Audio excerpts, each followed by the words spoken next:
加泰隆尼亚地区海产丰富，海鲜自然係當地嘅地好食材。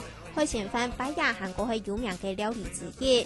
香港本地地位只有雞肉青菜，喺傳統加泰隆尼亞省以後，能開始加入海鮮，甚至用乜五汁煮做富富嘅乜五汁飯，軟軟濕濕嘅飯有嫩乜五汁嘅香味，食起來怪貼片。像你麵包呢，係一般嘅西班牙人會食的哦。唔過係講來到加泰隆尼亞嘅飯呢，會搭配安尼嘅泰酸醬。當然呢，最主要嘅呢，都係安尼嘅麵包。但講呢，會高維也嘅新鮮嘅토마토還有橄欖油來食咯。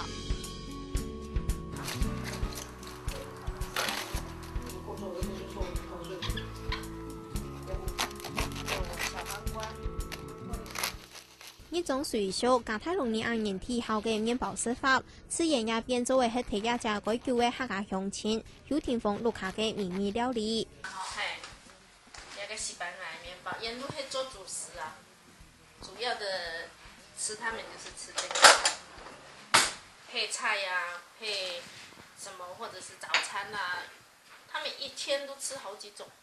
再看得過就啲傳統嘅食法還係愛配上토마토大白醬同橄欖油，做法其實也唔係太困難。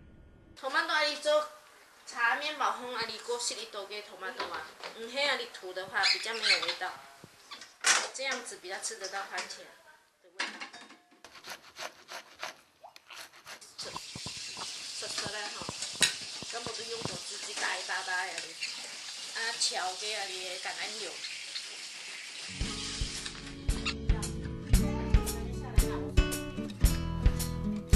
以下為傳統風味嘅加泰隆尼亞麵包錄做好嘅，來到巴塞隆那表也做得吃看到安尼嘅地中海風味 ，TV 看到土地嘅加泰隆尼亞飲食文化。